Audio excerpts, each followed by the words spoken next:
Selamat pagi Bapak Ibu Saudara, Shalom. Saya undang semua saudara untuk bangkit berdiri, kita akan mulai ibadah kita pagi hari ini. Mari kita akan berdoa. Pertolongan kita dalam ibadah minggu yang kudus ini datang dari Tuhan, Allah pencipta semesta alam. Dia tidak pernah meninggalkan perbuatan tangannya dan dari selama-lamanya sampai selama-lamanya. Terima kasih banyak Bapak, kami bersyukur Tuhan buat pagi hari ini. Berterima kasih buat kebaikan Tuhan dalam hidup kami. Terima kasih Tuhan kalau Engkau selalu baik buat kami. Kami berkumpul pagi hari ini untuk memuji Tuhan, menyembah Tuhan. Kami juga akan duduk diam mendengarkan firman Tuhan. Mari Tuhan beracara dari awal hingga akhirnya, supaya ibadah pagi hari ini boleh menjadi berkat buat kami Tuhan. Kami boleh semakin bertumbuh, kami boleh semakin mengenal Engkau lebih dalam, dan terutama di atas segala sesuatunya nama Tuhan yang dimuliakan dan Engkau disukakan lewat ibadah kami pagi hari ini. Terima kasih banyak Bapak, kami siap Tuhan untuk memuji Tuhan, kami siap untuk menyembah Tuhan, kami siap untuk mendengarkan firman Tuhan. Di dalam nama Tuhan Yesus kami sudah berdoa mengucap syukur, haleluya, amin. Salam sama jemaat Tuhan. Salam sekali lagi, selamat datang kembali di rumah Tuhan. Boleh lihat dulu kanan kiri, depan belakang. Boleh kasih salam dan senyum terhangat. Selamat hari Minggu. Selamat hari Minggu.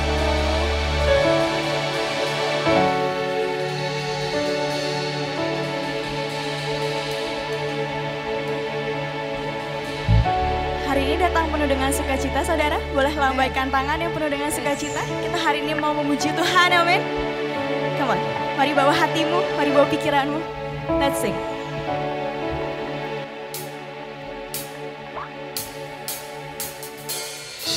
Hidupku ada di tanganmu, Kau beri rancangan yang terindah. Tak hanya yang baik saja yang ku terima, walau tubuhku dirembukan, walau jiwaku terkoyakkan, hujanku takkan terhentikan, Rohmu yang memberi penghiburan. Katakan, akan ku salibmu, jumlah kasih setiamu, ku bertahan, Kau buatku bagus. Ku mau tetap bersama, semakin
kami sorak, Kau yang kami sembah Tuhan.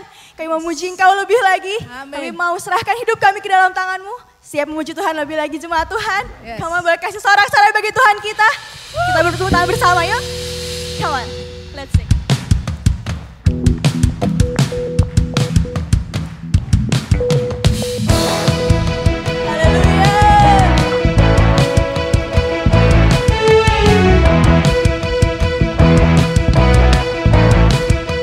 Mari bersama katakan, terpujilah nama-Mu Tuhan, kuat dan penuh kemuliaan. Satu suara kami nyatakan, kebesaran-Mu tetap selamanya. Katakan, terpujilah nama-Mu Tuhan,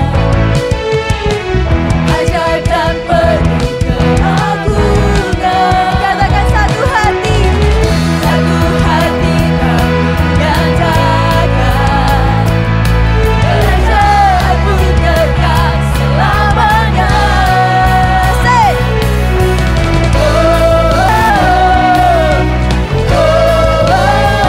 Engkaulah Raja atas dunia, yang menghancurkan kufur dan membebaskan jiwa. Kami bersorak, bertepuk tangan. Engkau Tuhan percaya dan meminta untuk selamanya. Amin. Katakan, terpujilah nama-Mu Tuhan, ajaib dan penuh keagungan. Satu hati kami nyatakan, kerajaan-Mu kekal selamanya.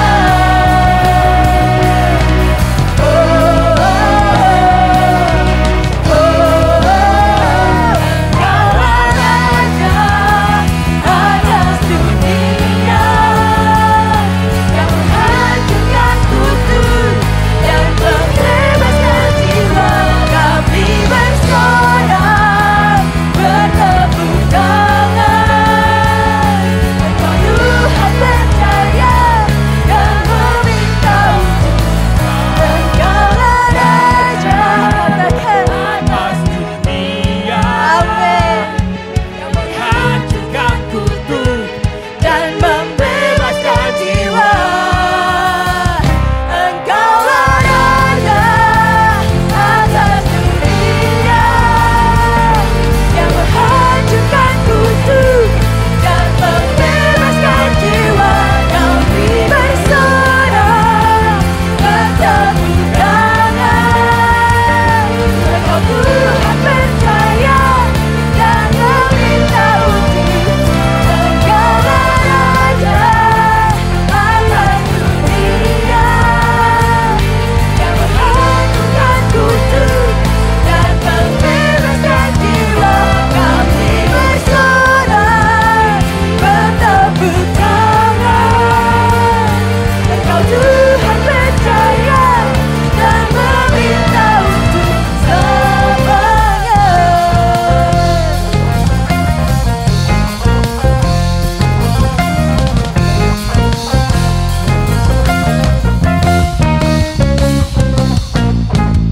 Haleluya. Kasih kemuliaan paling dahsyat bagi Tuhan kita. Kami bersyukur Tuhan, kalau hari ini, kalau detik ini Tuhan kami masih bisa memuji Engkau. Kami masih bisa berkumpul bersama Tuhan untuk menyembah Engkau. Kami bawa Tuhan seluruh hidup kami. Kami tahu Tuhan, Kau yang selalu ada bersama dengan kami. Amin. Kami angkat pujian kami.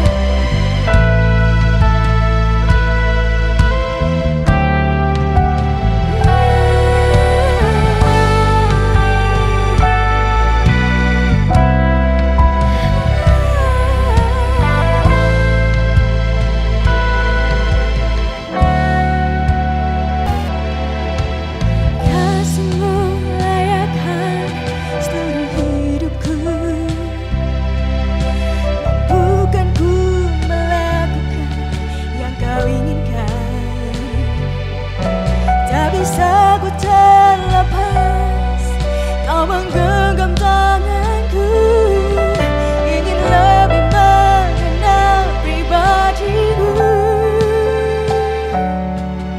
Ku terhubung denganmu, selalu melekat di hatimu.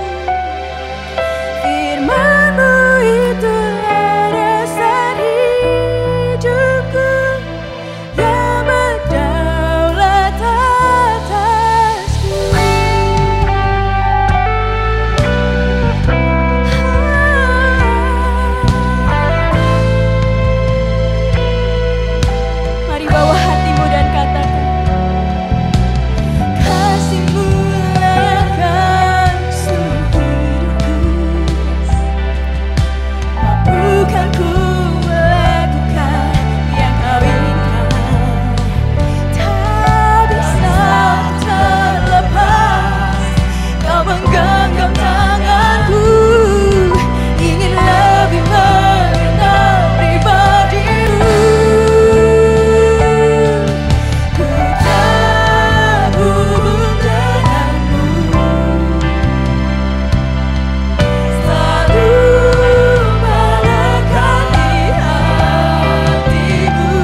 kasih-Mu tajam dalam jiwaku, di dalam kesesakan, di dalam kemenangan.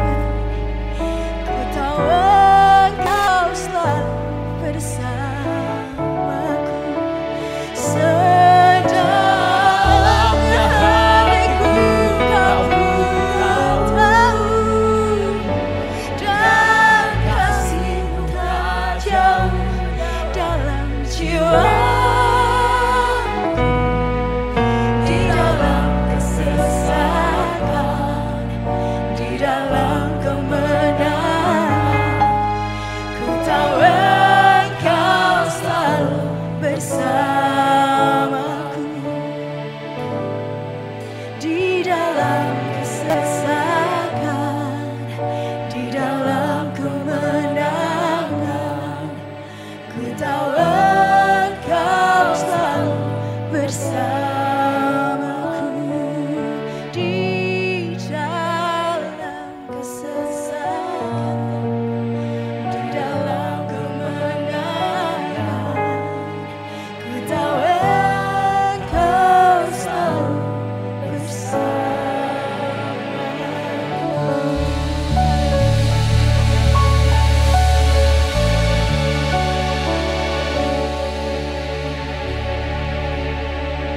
Kami sungguh tahu dan kami sungguh percaya kami punya Allah yang hidup seperti Engkau, Yesus. Kau yang tak pernah sedetik pun meninggalkan kami dalam keadaan apapun kondisi hidup kami. Dan kami juga tahu Tuhan, Kau yang izinkan semua hal terjadi dalam hidup kami. Dan semua itu mendatangkan kebaikan.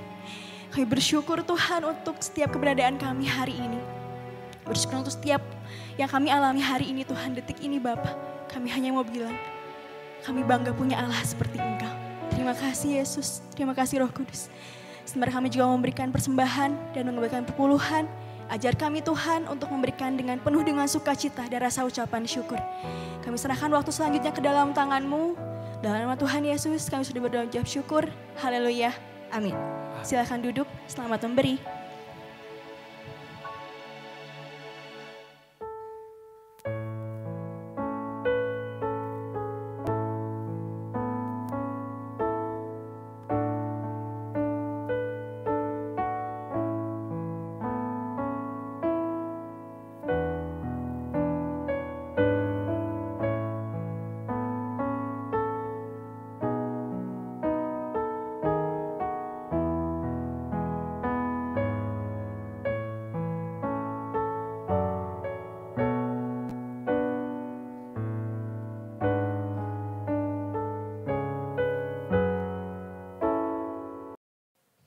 Oke, sekali lagi shalom. Ya, kita akan berdoa dulu ya untuk persembahan dan juga untuk firman Tuhan. Mari kita berdoa. Bapa kami dalam surga, kami sudah memberikan persembahan kami dan mengembalikan perpuluhan Tuhan. Kami berdoa kiranya uang yang sudah kami persembahkan Tuhan boleh berguna Tuhan untuk memperluas kerajaan Tuhan, untuk kemuliaan Tuhan. Berdoa buat setiap orang-orang yang mengelolanya, berikan hikmat Tuhan supaya boleh mengelola setiap keuangan itu dengan baik. Dan kami mau duduk diam sebentar mendengarkan firman Tuhan. Tuhan pakai hamba-Mu untuk sampaikan isi hati-Mu. Dan untuk kami semua juga Tuhan, kami mau belajar, mau duduk diam Tuhan, belajar kebenaran firman Tuhan, biar itu semua boleh semakin mendewasakan kami, membuat kami semakin mengerti kebenaran firman Tuhan, dan bukan hanya mengerti, tapi kami boleh melakukannya dalam kehidupan kami. Terima kasih Bapak, kami siap mendengarkan firman Tuhan. Berbicaralah Tuhan pagi hari ini, dalam nama Tuhan Yesus kami bisa berdoa mengucap syukur. Haleluya. Amin. Ya, pagi hari ini masih dalam rangka satu seri khotbah, yaitu tentang ucapan bahagia. Pagi hari ini kita akan belajar ucapan bahagia selanjutnya. Gitu ya, yang keempat. Ya, betul. Pagi hari ini firman Tuhan berjudul adalah, saya kasih judul adalah jangan lupa bahagia. Saya nggak akan mulai khotbah dengan yang sama yang pasti seperti ketiga hamba Tuhan yang sudah sampaikan firman Tuhan. Saya berharap saudara mengikuti semua serinya dari ke-1, ke-2, ke-3. Kalau saudara tidak hadir, saudara bisa dengarkan rekamannya di YouTube Gereja Rehoboth. Setelah saudara mendengar atau setelah kita belajar 3 seri dari ucapan bahagia, sekarang saya mau mulai dengan satu pertanyaan. Saudara bahagia enggak? Enggak perlu dijawab, karena kadang-kadang kalau jawab itu cuma basa-basi. Seperti apa kabar, luar biasa, oke asal dijawab lah begitu ya. Tapi sekarang saya mau mulai dengan satu pertanyaan yang perlu jadi renungan buat kita semua. Dan saya mau bertanya sama saudara, saudara bahagia enggak saudara? Kalau saudara jawab iya, saya bahagia, saudara perlu menganalisis kenapa, mengevaluasi kenapa saya bahagia. Tapi kalau saudara jawab saya enggak bahagia, saudara juga perlu menganalisis kenapa saudara tidak bahagia. Jadi udah pertanyaannya lebih ke personal ya, lebih ke personal hidup kita masing-masing. Saya berharap ini jadi perenungan, saya bahagia enggak ya gitu ya. Nggak usah mikir soal yang minggu lalu dijelaskan. Oh ya buat orang dunia bahagia tuh kalau punya lebih banyak uang, punya lebih banyak ini itu nggak usah. Itu lupain dulu. Dan pertanyaan saya, saudara sekarang bahagia apa enggak? Gitu. Akhir tahun lalu kami sekeluarga dikasih kesempatan untuk berlibur, main ke satu tempat yang orang bilang itu the happiest place on earth. Gitu ya, seneng gak? Seneng jelas, namanya liburan mah seneng ya, main sama anak seneng. Kenapa bisa dibilang happiest place on earth? Karena ketika Walt Disney membangun taman bermain itu, yang terbaru kebetulan kami datangin yang terbaru, dia ingin menciptakan satu tempat di mana orang-orang dari segala usia bisa melupakan kekhawatiran mereka dan menikmati dunia yang penuh dengan keajaiban dan kebahagiaan. Dunia penuh impian karena hanya ada kesenangan di dalamnya dan kegembiraan. Dan diharapkan kegembiraan itu memberikan kenangan yang penuh dengan kesan yang mendalam. Itu. Jadi ketika Walt Disney membangun taman bermain, dia punya impian itu. Ada satu dunia tempat bermain di mana ketika orang sedang bermain di dalamnya, dia melupakan semua kekhawatiran, dia melupakan semua kesusahan. Dan bahkan ketika pulang dari sana, orang punya kesan mendalam tentang taman bermain itu. Oke, happiest place on earth, betul. Senang ketika bermain di sana, betul. Senang banget begitu ya. Tetapi kan gak mungkin juga kalau kita mau senang kita harus ada di sana seterusnya. Taman itu juga tutup jam 10 malam, gak mungkin juga tinggal di sana seterusnya. Gitu kan ya. Dan ketika selesai liburan lalu saya ke kampus, lalu salah satu rekan dosen saya bilang, "Dok, kemarin liburan ya, senang ya?" Iya. Tapi kan akhirnya harus balik juga ya ke realita. Dia nanya gitu. Terus saya mikir, emang apa masalahnya dengan realita? Kenapa seolah-olah dia membandingkan kalau yang senang tuh cuma pada saat saya liburan. Lalu dia bilang akhirnya harus balik juga kan ke realita ya dok ya. Terus saya jadi mikir emang apa masalahnya dengan realita hidup? Kenapa orang harus berpikir bahwa senang adalah ketika ada di tempat yang memang menyenangkan dan liburan dan lain sebagainya. Saya pikir ketika kami membawakan ucapan bahagia saya dengan rekan-rekan hamba Tuhan, bocoran sedikit, jadi setiap kalau kami mau khotbah kami tuh kumpul dulu saudara ya. Kumpul dulu, kita briefing dulu, kita membedah dulu firman Tuhan supaya firman Tuhan jadi satu seri yang bisa disampaikan dengan baik buat saudara begitu. Saya pikir saya dengan rekan-rekan ketika kami menyiapkan ini kami mendefinisikan ulang juga. Definisi bahagia buat kami, betul teman-teman yang khotbah begitu ya. Pasti kita juga mendefinisikan ketika kami mau cerita soal bahagia, pengertian bahagia buat kami betul atau enggak ya, gitu. Sudah sesuai atau belum. Nah mari pagi hari ini kita lanjutkan berikutnya tentang ucapan bahagia, yaitu Matius 5 ayat 6 ya. Matius 5 ayat 6 baca sama-sama yuk, Matius 5 ayat 6, 2, 3. Berbahagialah orang yang lapar dan haus akan kebenaran, karena mereka akan dipuaskan. Jadi pagi hari ini kita akan belajar soal lapar dan haus akan kebenaran karena mereka akan dipuaskan. Seperti biasa kita selalu membiasakan diri untuk bahas dulu soal konteksnya. Situasi apa yang terjadi pada saat itu? Pada saat Yesus menyampaikan firman Tuhan ini kepada bangsa Israel. Nah minggu lalu Pak Ari sudah sampaikan konteks sosial dan sejarahnya. Tetapi ini adalah satu konteks yang berbeda lagi. Jadi yang pertama adalah bangsa Israel itu adalah pilihan Allah. Jadi bangsa Israel itu, bangsa Israel itu adalah sebuah bangsa pilihan Tuhan, di mana sebenarnya wilayah mereka tidak terlalu besar. Mereka punya wilayah yang kecil saja, sebetulnya dikelilingi oleh negara-negara lain yang jauh lebih besar. Mereka ada di tengah-tengah, tapi bangsa yang kecil ini adalah bangsa yang dipilih oleh Tuhan. Secara khusus, bahkan Allah memberikan 10 hukum Taurat kepada bangsa Israel melalui Musa.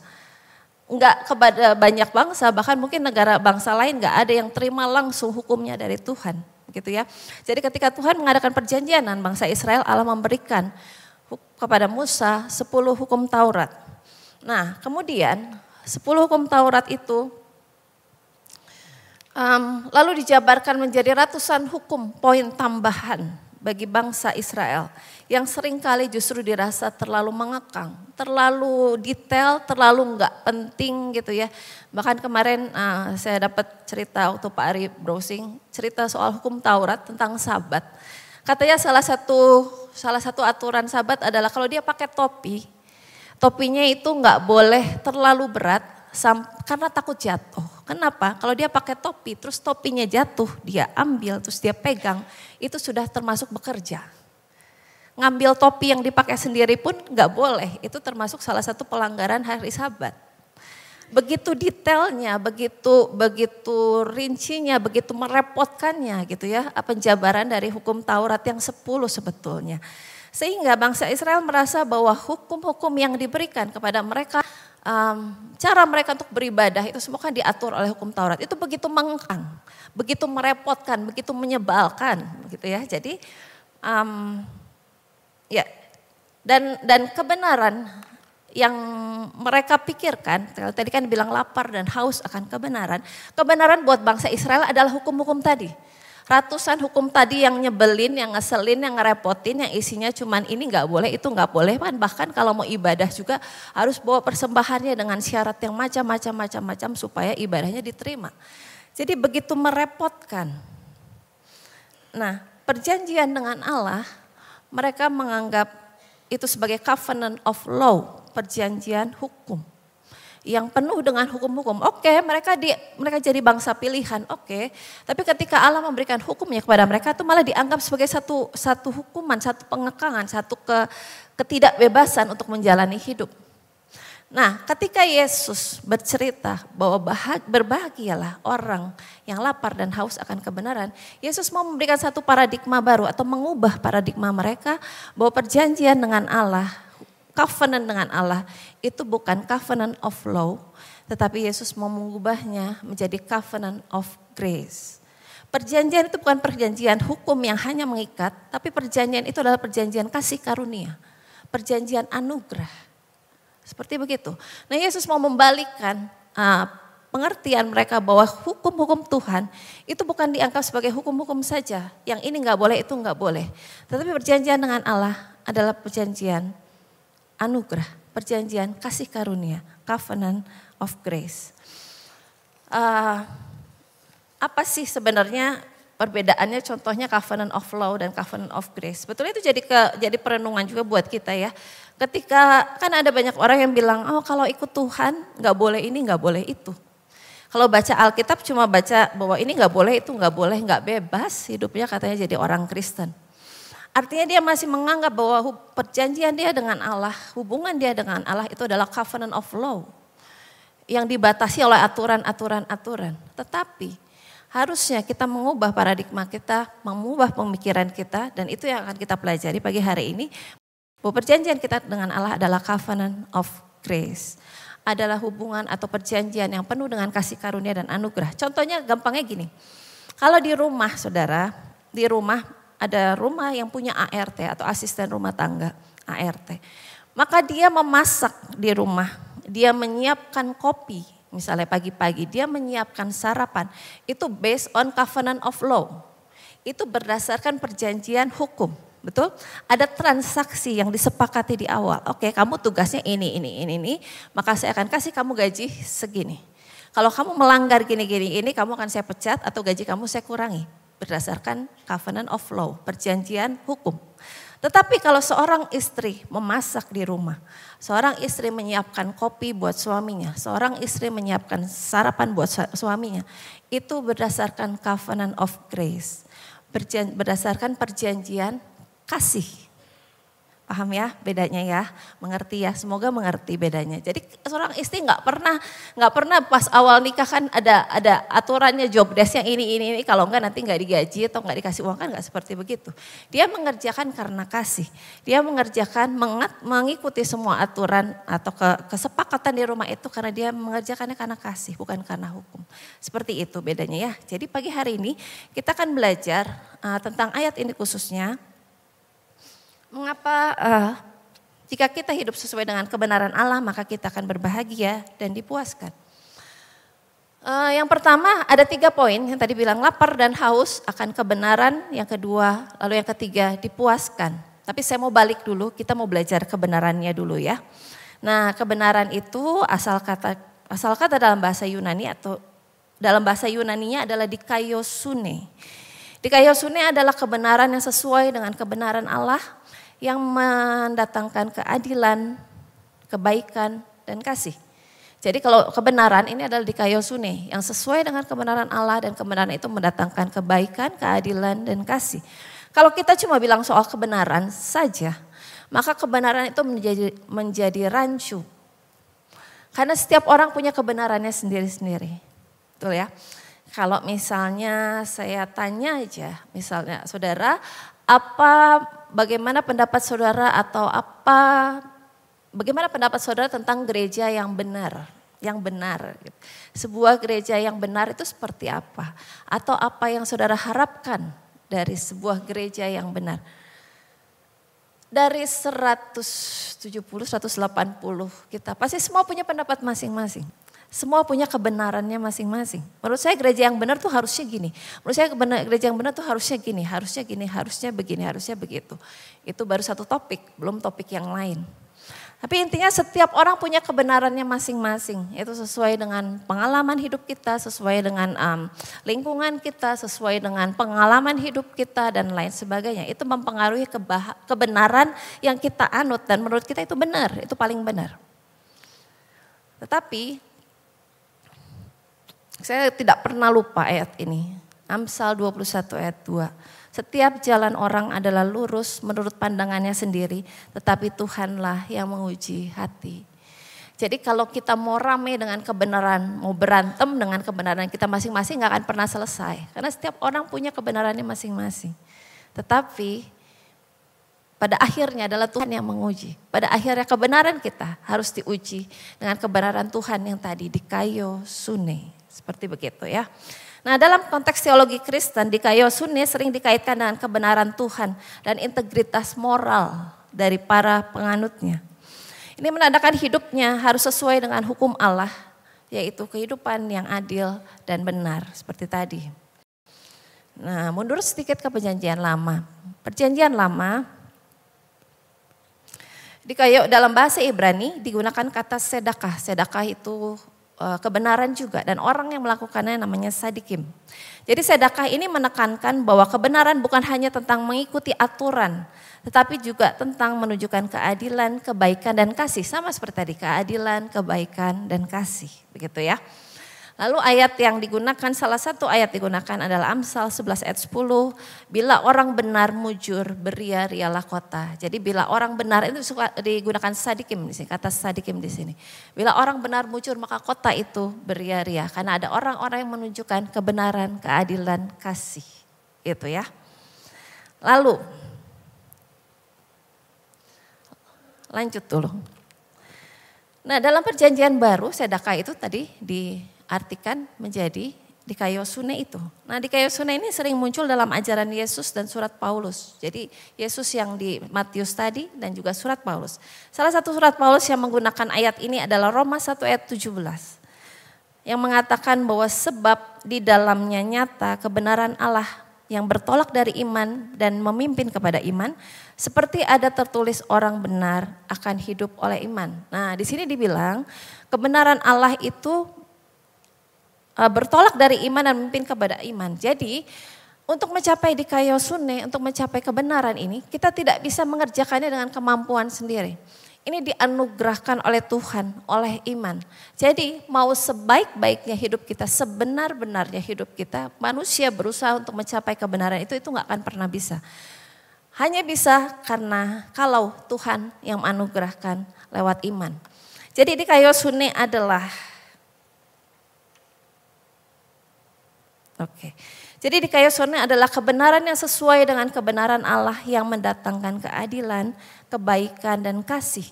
Hal ini bukan semata-mata dicapai karena hasil usaha manusia, tetapi dianugerahkan oleh Allah melalui iman, gitu ya. Jadi sekali lagi kebenaran kita harus berdasarkan firman Tuhan, bukan berdasarkan apa yang saya mau dan apa yang saya tahu. Bukan, tapi berdasarkan kebenaran Allah, dan kebenaran itu harus mendatangkan kebaikan, kasih, keadilan. Dan ini kita gak mampu untuk mencapai itu dengan kemampuan dan kekuatan sendiri, tapi Allah menganugerahkannya lewat iman untuk kita bisa mencapainya. Ya, itu yang poin pertama ya. Agak berat sedikit ya poin pertama ya. Lanjut. Oke, yang kedua, lapar dan haus akan kebenaran. Kalau tadi kebenarannya sudah, sekarang lapar dan hausnya ya. Oke. Ini lapar dan haus yang digunakan di sini adalah satu ungkapan yang digunakan untuk menggambarkan keinginan yang kuat untuk mencapai kebenaran dan keadilan. Ini bukan hanya keinginan yang biasa, tapi tentang hasrat yang mendalam dan kebutuhan yang mendesak. Jadi bukan cuma sekedar oke, saya lapar gitu, minta cemilan juga kenyang, enggak begitu. Atau haus lah, mintalah minum sedikit gitu ya supaya saya enggak haus lagi. Enggak, lapar dan haus di sini adalah satu kebutuhan yang mendesak sekali, keinginan yang kuat untuk mencari satu kebenaran dan keadilan. Bahkan pada saat itu mereka adalah bangsa jajahan. Untuk bangsa jajahan, kepastian mendapatkan makanan dan minuman itu tidak bisa sebebas kita. Karena mereka tergantung kebijakan dari penjajahnya. Tapi memang di sini ditulis bahwa kondisi lapar dan haus adalah kondisi di mana mereka hampir mati kehausan, hampir mati kelaparan. Jadi bukan cuma lapar dan haus yang biasa kayak kita karena telat makan, bukan begitu. Jadi betul-betul mereka tuh perlu sekali untuk makanan dan minuman, perlu sekali untuk mencari kebenaran itu. Nah, lapar dan haus yang tadi dibilang, keinginan yang kuat itu dihubungkan dengan hasrat, begitu ya. Nah, hasrat itu apa sih? Hasrat itu satu keinginan yang kuat karena dua hal, karena butuh atau karena suka. Saudara berhasrat akan sesuatu, pertama, punya keinginan kuat akan memperoleh sesuatu, pertama bisa karena butuh, kedua bisa karena suka, begitu ya. Nah, kalau butuh gimana? Kalau butuh tuh seperti begini, kita sudah dewasa dan kita mengerti bahwa kita perlu makan dan minum. Betul ya, kita sudah mengerti bahwa makan dan minum adalah satu kebutuhan. Tapi anak kecil kan suka susah makan ya. Anak kecil suka susah makan kan. Kenapa? Karena dia belum mengerti bahwa makan dan minum adalah satu kebutuhan. Sampai kadang-kadang kita harus paksa supaya dia makan. Kenapa? Kalau orang gak makan, gak minum dia akan sakit. Kita juga kalau nggak makan, nggak minum akan sakit kan, kurang gizi, dehidrasi dan lain sebagainya. Nah, kita kan semua sudah dewasa dan kita sudah mengerti bahwa kita jangan tunggu sakit dulu baru kita makan dan minum. Betul ya, jangan tunggu sakit dulu. Pasien saya ada yang nggak kontrol berapa lama, terus saya nanya kenapa di opname dehidrasi. Kenapa dehidrasi? Karena saya malas minum air putih malas saudara, sampai opname karena dehidrasi. Nah tentu kita kan gak mau kerjakan hal seperti begitu. Kita makan dan minum yang cukup, kenapa? Supaya kita tidak sakit. Supaya kebutuhan gizi kita cukup. Kalaupun kita makan dan minum secara teratur, bukan berarti kita tidak mungkin sakit, betul? Kita tetap sakit karena kita tetap bisa sakit. Karena banyak virus-virus di sekitar kita. Tetapi minimal ketika gizi kita cukup, ketika kita sakit, kita bisa recovery dengan cepat. Dibanding kalau orang yang kurang gizi. Dibanding kalau orang yang memang asupan vitamin atau gizinya kurang. Nah demikian juga dengan hal kerohanian. Mari makan dan minum kebenaran firman Tuhan. Mari cari kebenaran itu setiap hari. Setiap hari. Supaya gizi rohani kita cukup untuk menghadapi dunia ini. Tuhan tidak janjikan perjalanan yang mulus, Tuhan tidak janjikan kehidupan kekristenan yang mulus. Tetap ada masalah, tetap ada gangguan, tetap ada ketidaknyamanan dalam hidup kita. Ketika kita mengalami gangguan tersebut, ketika ada iri hati, ketika ada kemarahan, ketika ada sakit hati, ketika ada kebencian, mari cari obat yang benar. Itu kita akan lebih cepat recovery kalau gizi rohani kita cukup. Kita akan lebih cepat recovery kalau firman Tuhan itu sudah banyak kita makan dan kita minum. Tetapi kalau misalnya sedang ada gangguan, kalau kesehatan jelas cari obat. Nah sekarang kalau misalnya ada gangguan dalam batin kita, ada seperti tadi, iri hati, kemarahan, kebencian dan teman-temannya itu, mari cari obat yang benar. Saudara, ada satu postingan di Instagram, tadinya saya mau tayangin tapi terlalu panjang. Nanti saya kirim aja ya di WA grup kau 2 ya, nanti boleh dilihat ya karena terlalu panjang.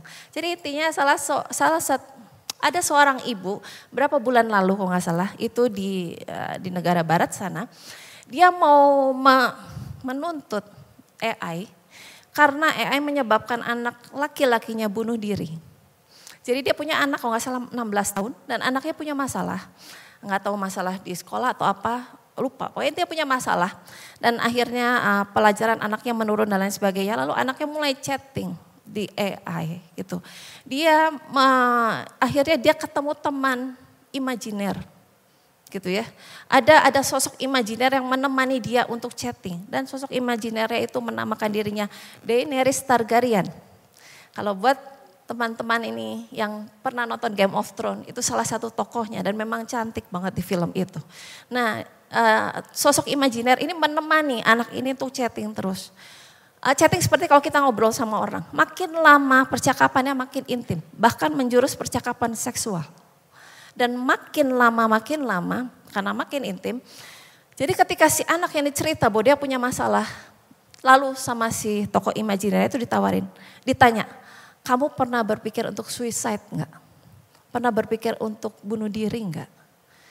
Intinya obrolan panjang, bahkan sampai ditanya, kamu punya rencana enggak bunuh dirinya gimana?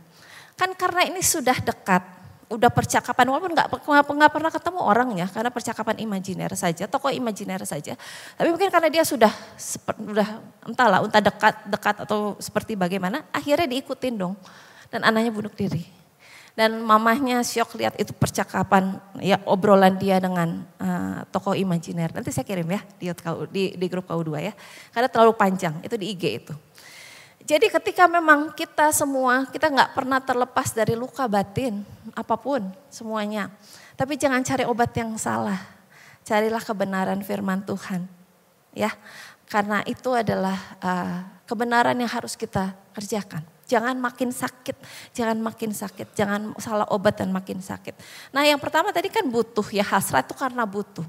Dan yang kedua tuh karena suka. Nah sekarang gimana sih caranya untuk suka baca firman Tuhan?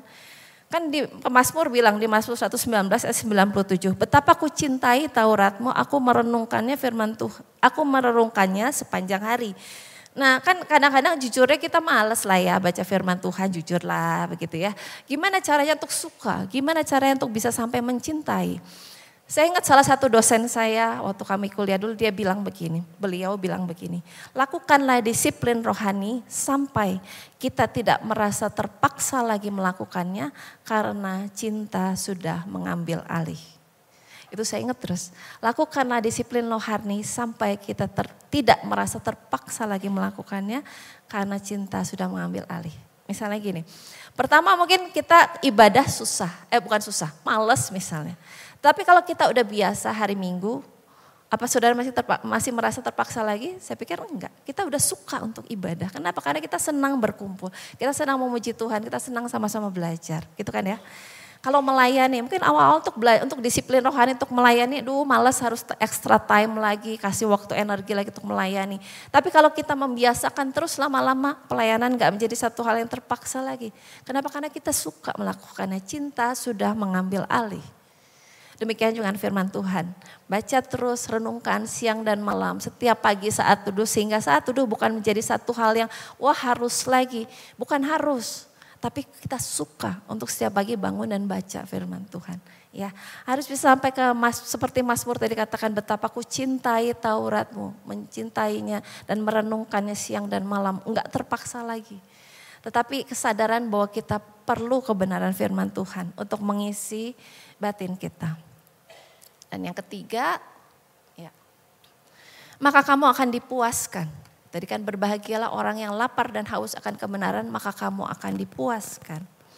Dipuaskan itu bukan cuma sekedar kenyang, saudara. Beda kenyang sama puas. Misalnya gini, kalau saudara lagi pengen makan nasi Padang, tapi cuma ada lotek di depan saudara, makan nggak? Makanlah daripada sakit. Tapi kenyang nggak? Kenyang, tapi nggak puas.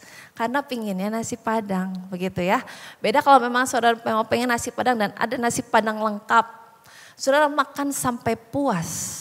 Jadi bukan sekedar kenyang, tapi akan sampai puas kalau saudara bisa mengetahui kebenaran firman Tuhan. Bukan cuma sekedar tahu saja. Jadi untuk sampai firman Tuhan itu jadi value buat kita, tahapannya adalah kita perlu tahu dulu, kita perlu belajar dulu, kita perlu memahami dulu, kita perlu melakukan dulu firman Tuhan, baru itu jadi pola hidup kita. Jadi tahapannya panjang. Kadang-kadang orang cuma stop sampai belajar saja. Dan dia merasa, dan mereka mungkin merasa bahwa saya udah tahu banyak. Saya senang kok belajar firman Tuhan, oke bagus. Senang belajar firman Tuhan, bagus. Tapi apakah itu udah jadi pola hidup belum? Itu sudah jadi kebenaran yang memuaskan hidupnya atau belum? Seperti begitu. Ada satu ayat di Yohanes 8 ayat 32 yang mengatakan bahwa dan kamu akan mengetahui kebenaran dan kebenaran itu akan memerdekakan kamu. Tadi bilang bahwa orang yang lapar dan haus akan kebenaran akan dipuaskan. Ini kebenaran akan dimerdekakan. Kalau kita tahu akan kebenaran itu akan dimerdekakan. Masalahnya adalah kadang-kadang kita belum rasa atau kita mungkin masih bingung bahagianya di mana ya gitu ya. Senangnya di mana, bahagianya di mana. Lanjutan kasus Pak Ari sedikit ya minggu lalu. Kalau Bapak Ibu yang belum sempat dengar minggu lalu boleh dengar di YouTube. Jadi lanjutannya adalah sebenarnya begini sih, ketika kita disakiti itu perlu waktu memang untuk sembuh. Begitu ya, saya ingat waktu itu Pak Welem pernah bagikan di KOR tahun 2 tahun lalu. Jadi ketika seorang disakiti, keputusan untuk memaafkan bisa dilakukan saat itu. Tetapi luka itu memang perlu waktu untuk sembuh. Karena kita bukan robot yang on off terus hatinya langsung baal, enggak begitu. Ya, jadi seperti kalau kita luka, kita bisa memutuskan untuk kasih betadine pada saat itu supaya lukanya sembuh. Tapi kan lukanya enggak langsung hilang.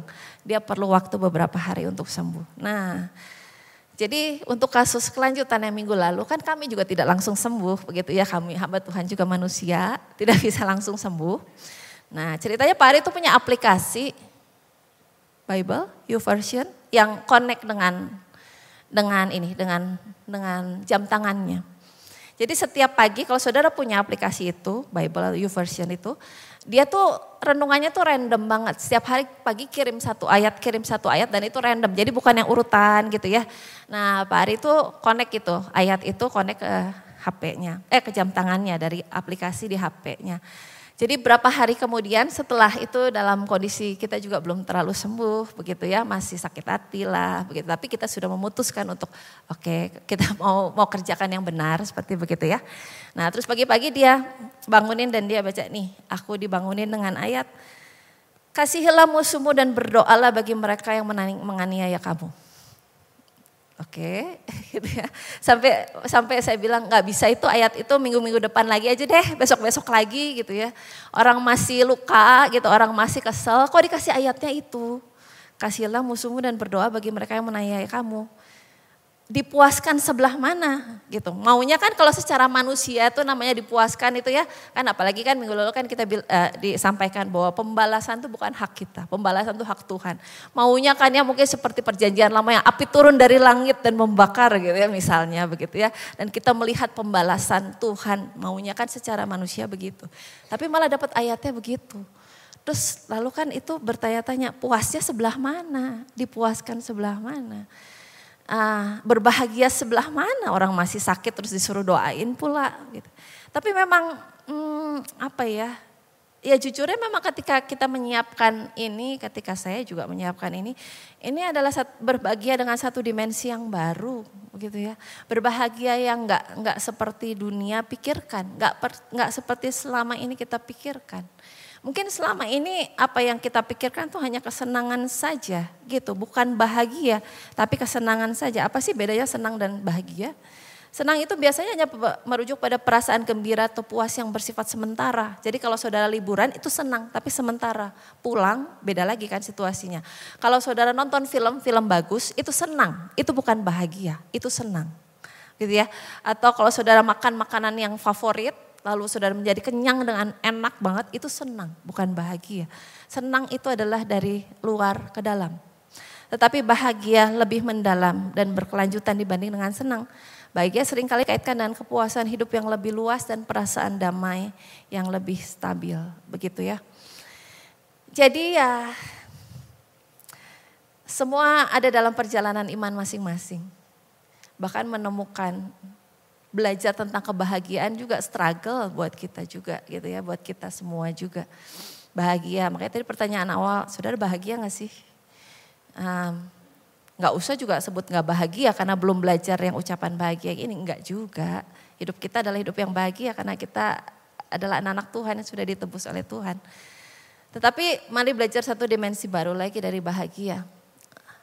8+1, 2 bulan ini. Kenapa ada +1 nanti sudah tahu ya di minggu terakhir Maret. Jadi 8+1 ini belajar tentang bahagia yang berbeda. Belajar tentang bahagia bahkan ketika saudara sedang disakiti. Belajar bahagia bahkan ketika struggle kita belum selesai. Kenapa? Karena kita masih tetap di on the right track begitu saja. Ketika kita terluka, kita cari firman Tuhan, you are on the right track. Kan kita semua sedang berlari. Sedang bertanding dalam satu perlombaan iman. Minimal kita tahu kalau jalur kita nggak salah. Minimal kita tahu bahwa ujungnya nanti adalah kekekalan dan itu adalah on the right track. Dan ketika firman Tuhan itu membebaskanmu, ketika firman Tuhan itu memerdekakan kita. Bukan seperti yang manusia pikirkan. Bukan seperti yang kepuasan seperti yang manusia pikirkan.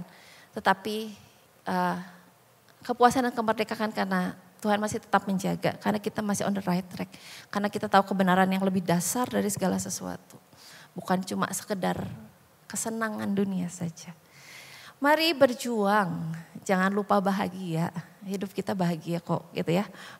Mari berjuang, masih tetap struggle dengan perjalanan iman. Setiap orang punya perjalanan iman masing-masing. Dan untuk ayat penutup, saya undang saudara untuk bangkit berdiri, kita akan baca ayat ini bersama-sama. Saya udah tulis itu. Mazmur 1 ayat 1-3. Mari bangkit berdiri. Mari kita baca sama-sama ya. Mazmur 1 ayat 1-3. 2-3. Berbahagialah orang yang tidak berjalan menurut nasihat orang fasik, yang tidak berdiri di jalan orang berdosa, dan yang tidak duduk dalam kumpulan pencemooh. Tetapi yang kesukaannya ialah Taurat Tuhan, dan yang merenungkan Taurat itu siang dan malam. Ia seperti pohon yang ditanam di tepi aliran air, yang menghasilkan buahnya pada musimnya, dan yang tidak layu daunnya.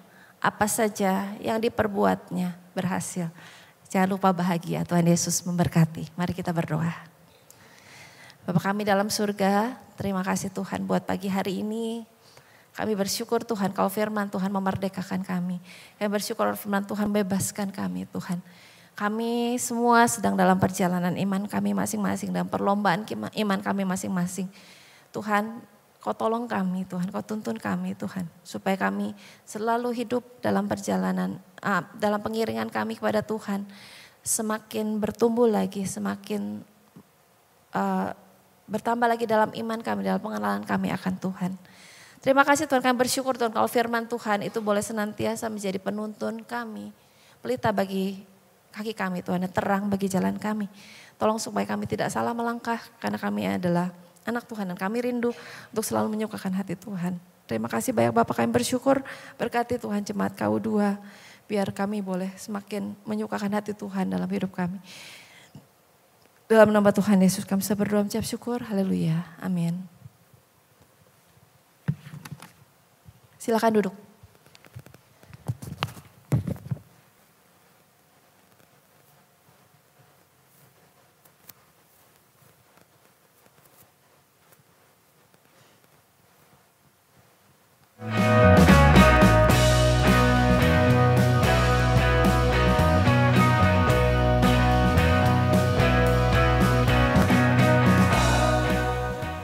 Salam, selamat datang di Gereja Rehobot dan selamat mengikuti ibadah. Bagi Anda yang baru pertama kali hadir, kami ucapkan selamat bergabung di dalam keluarga Gereja Rehobot.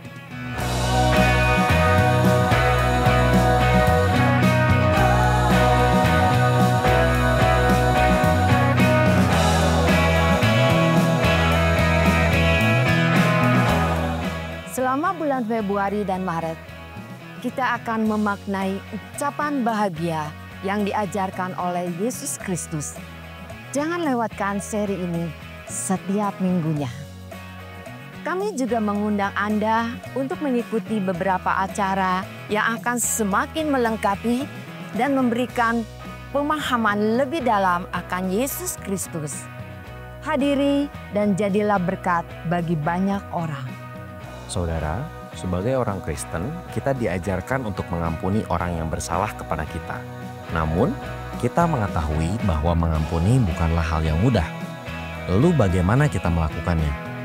Saudara, dalam pertemuan Pesta Corner bulan Maret, kita akan berdiskusi tentang pengalaman Pendeta Gunawan Wirianto tentang melepaskan pengampunan. Pertemuan akan diadakan pada Kamis 6 Maret 2025 melalui Zoom meeting pada pukul 7 malam. Sampai jumpa, Tuhan Yesus memberkati.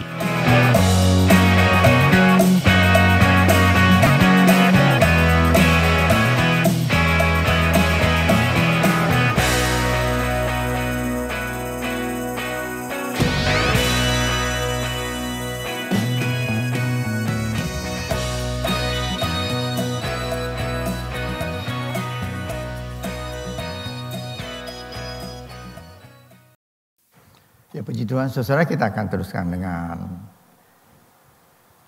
perjamuan kudus.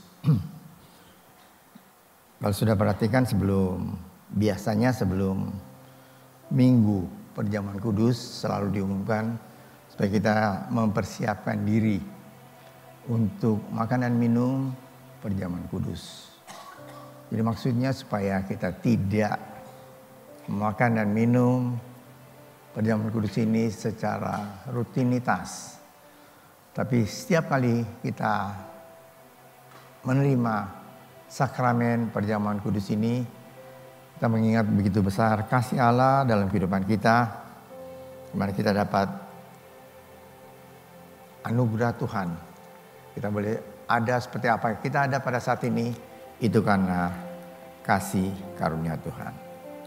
Sebelum kita akan makan dan minum, saya akan bacakan firman Tuhan untuk kita semua. Demikianlah firman Tuhan. Sebab apa yang telah kuteruskan kepadamu, telah kuterima dari Tuhan, yaitu bahwa Tuhan Yesus pada malam waktu ia diserahkan mengambil roti. Dan sesudah itu ia mengucap syukur atasnya, ia memecah-mecahkannya dan berkata, inilah tubuhku yang diserahkan bagi kamu. Perbuatlah ini menjadi peringatan akan aku.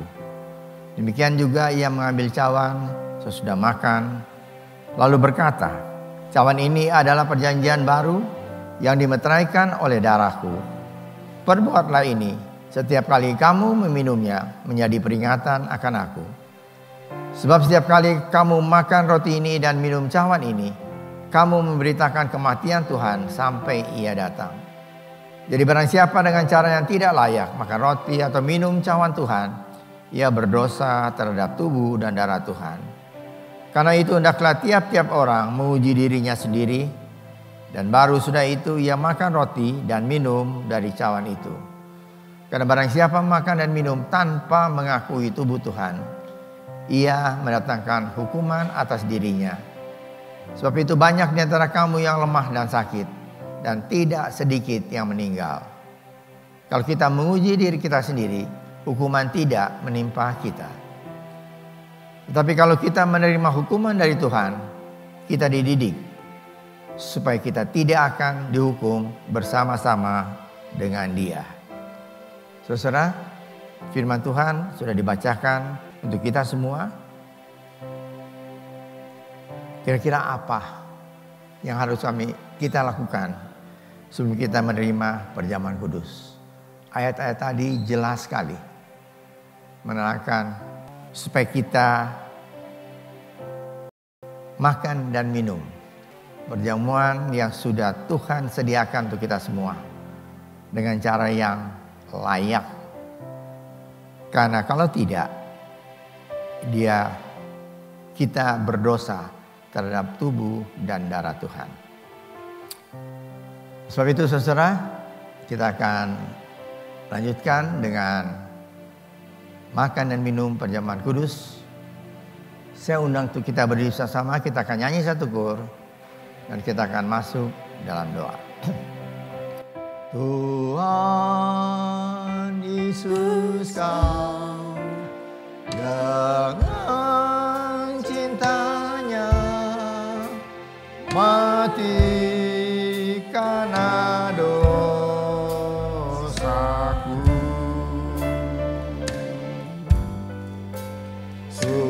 supaya saya percaya Dia dan hidup sampai selamanya. Mari kita berdoa. Bapa kami dalam surga, kami ucap syukur Tuhan, kalau pada hari ini Engkau memberikan kesempatan bagi kami untuk menerima sakramen perjamuan kudus, di mana itu mengingatkan kami semua akan begitu besar kasih Tuhan untuk kehidupan kami, sehingga kami yang tidak layak ini, kami boleh mendapat kebenaran, dikuduskan di dalam Tuhan, karena Engkau sudah mati di kayu salib. Terima kasih Tuhan. Kami ucap syukur kalau kami sudah dapat mempersiapkan diri kami untuk menerima perjamuan kudus ini. Dan Tuhan, melalui hal ini, iman kami boleh makin bertambah. Kasih kami kepada Tuhan makin lebih lagi pada hari yang akan datang. Karena mengingat begitu besar kasih Allah dalam kehidupan kami. Terima kasih Bapa. Percaya Tuhan sudah mendengar doa kami ini. Dalam nama Tuhan Yesus Kristus kami sudah berdoa dan mengucap syukur. Amin. Mari saudara angkat roti yang ada di tangan saudara, lebih tinggi dari hidup saudara. Roti ini adalah lambang dari tubuh Tuhan Yesus yang dipecah-pecahkan untuk kita. Tubuh Tuhan Yesus hancur di kayu salib. Ia menderita, dicemeti, dipukul, diludahi. Semuanya diterima karena Dia amat mengasihi saudara dan saya.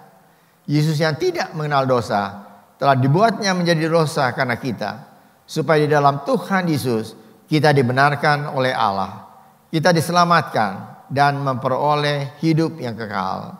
Dan oleh bilur-bilurnya segala penyakit kita telah disembuhkan. Dan ketika mereka sedang makan, Yesus mengambil roti, mengucap berkat atasnya, memecah-mecahkannya, lalu memberikannya kepada murid-muridnya dan berkata, ambillah, makanlah, inilah tubuhku yang diserahkan bagi kamu. Perbuatlah ini menjadi peringatan akan aku. Bukankah roti yang kita pecah-pecahkan adalah persekutuan dengan tubuh Kristus? Marilah kita makan bersama-sama dalam nama Tuhan Yesus Kristus. Amin.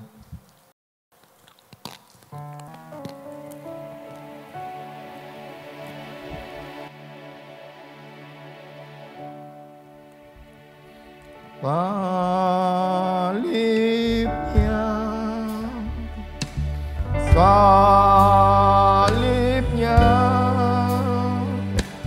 selamanya mulia, dosaku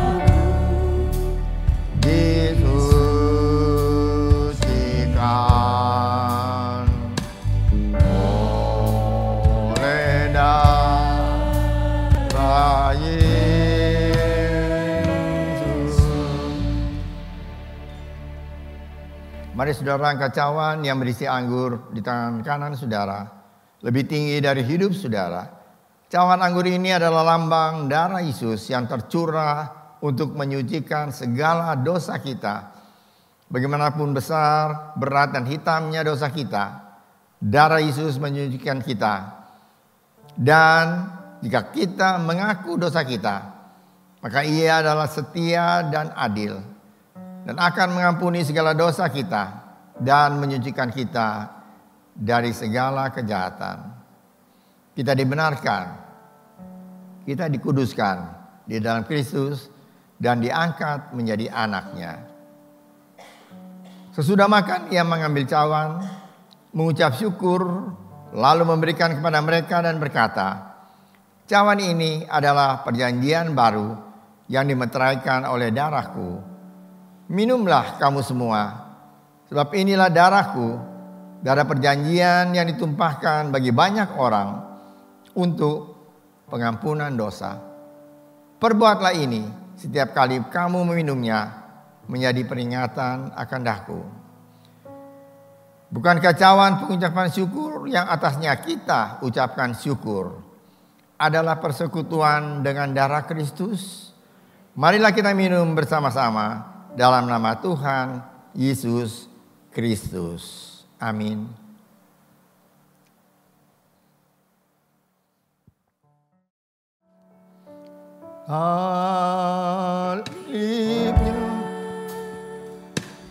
Salibnya selamanya mulia,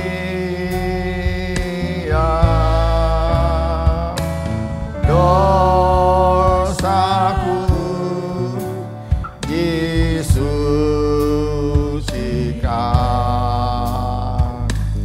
oleh darah Yesus. Mari saudara, kita mengucap syukur pada Tuhan atas anugerah Tuhan yang begitu besar dalam kehidupan kita semua. Mari kita berdoa. Bapa kami dalam surga, terima kasih Tuhan untuk berkat Tuhan, untuk kasih karunia Tuhan yang kami terima sebagai orang yang tidak layak karena dosa kami. Kami ucap syukur Engkau menyelamatkan kami semua. Terima kasih Bapa untuk kasih karunia Tuhan yang begitu besar dalam kehidupan kami. Roti dan anggur sudah kami makan dan minum, sudah bersatu di dalam tubuh kami, dan kami percaya kami datang dengan sakit penyakit, kami pulang sudah disembuhkan oleh Tuhan. Kami datang dengan hati yang susah, kami pulang sudah dihibur oleh Tuhan. Kami datang dengan tubuh yang lemah, kami pulang sudah dikuatkan oleh Tuhan. Terima kasih Bapa. Percaya Tuhan, Kau tidak pernah jauh dari kami, bahkan Kau menyertai hidup kami dimanapun kami berada. Percaya Kau sudah mendengar doa kami, ucapan syukur kami ini. Kami naikkan dalam nama Tuhan Yesus Kristus yang menjadi juru selamat kami yang hidup. Amin. Silakan duduk saudara. Saudara, sebelum kita akan menutup kebaktian kita, perlu saya sampaikan adalah kita mengucap syukur pada Tuhan bahwa hari ini adalah minggu terakhir dalam bulan kedua. Minggu depan sudah masuk dalam bulan ketiga. Dan dalam bulan ketiga semua akan sudah mulai mempersiapkan diri untuk pengurus yang baru di Kebaktian Umum 2. Jadi berdoa untuk itu supaya semuanya boleh terlaksana dengan pertolongan Tuhan. Minggu depan sudah bulan Maret, saudara. Ya. Dan tahun ini kita akan bersama-sama melewati banyak hal, yaitu khususnya di dalam secara organisasi kita akan bersama-sama akan melihat dan mendoakan komisi pengurus-pengurus dari komisi yang baru yang akan melayani Tuhan pada periode selanjutnya. Ya, kita berdoakan itu semua. Baik saudara, terima kasih untuk perhatian saudara. Saya undang untuk kita berdiri bersama-sama dan kita akan masuk dalam doa. Mari kita berdoa. Bapa kami dalam surga, terima kasih Tuhan untuk berkat Tuhan bagi kami semua. Terima kasih Tuhan Kau sudah memimpin seluruh kebaktian ini dari awal hingga selesai dengan berkat Tuhan. Terima kasih Tuhan, kami sudah memuji Tuhan, menyembah Tuhan. Kami sudah mendengar pesan-pesan Tuhan melalui firman Tuhan yang sudah dibawakan. Dan juga kami sudah menerima sakramen perjamuan kudus. Terima kasih Tuhan. Terima kasih untuk banyak hal yang Tuhan sudah lakukan dalam kehidupan kami. Kasih karunia Tuhan begitu melimpah dalam kehidupan kami semua. Kasih Tuhan. Sekali lagi kami berdoa untuk saudara-saudara yang sudah memberikan persembahan dan memberikan perpuluhan yang Tuhan punya. Mari Tuhan ajar kepada kami untuk memberikan yang terbaik. Karena Tuhan sudah memberikan yang terbaik bagi kami, yaitu keselamatan dan hidup yang kekal. Terima kasih Tuhan. Kami juga akan berdoa untuk kebaktian selanjutnya setelah KU2 ini. Dan pemberkatan nikah yang kudus. Mari Tuhan Engkau sediakan tolong supaya semuanya juga boleh berjalan dengan baik dengan pertolongan Tuhan. Terima kasih Bapa. Kami akan masuk dalam minggu yang baru berjalan bersama Tuhan. Kami percaya kami tidak berjalan sendiri, tapi Engkau menyertai kami semua, baik kami secara pribadi, keluarga kami, usaha kami, pekerjaan kami, dan pendidikan anak-anak kami semua. Makasih Bapa, percaya Tuhan, Engkau sudah mendengar doa kami dan ucapan syukur kami ini. Dan kami naikkan dalam nama Tuhan Yesus Kristus yang menjadi juru selamat kami yang hidup. Saudara yang dikasihi oleh Tuhan, angkatlah tangan saudara untuk menerima berkat Allah. Arahkan hati saudara kepada Tuhan dan hadirat-Nya. Maka berkat Allah memenuhi hidup saudara. Amin. Berkat Allah memenuhi keluarga saudara. Amin. Berkat Allah memenuhi kesehatan saudara. Amin. Berkat Allah memenuhi pekerjaan saudara. Amin. Dan jadilah berkat dimanapun saudara berada. Amin. Saudara terimalah berkat dari Allah Bapa, kasih karunia dan damai sejahtera dari Tuhan Yesus Kristus. Dan persekutuan Allah Kudus menyertai saudara sekalian mulai hari ini sehingga Maranatha, Tuhan Yesus datang kembali. Amin. Bapa, terima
Selamat datang di Gereja Rehoboth dan selamat mengikuti ibadah. Bagi Anda yang baru pertama kali hadir, kami ucapkan selamat bergabung di dalam keluarga Gereja Rehoboth.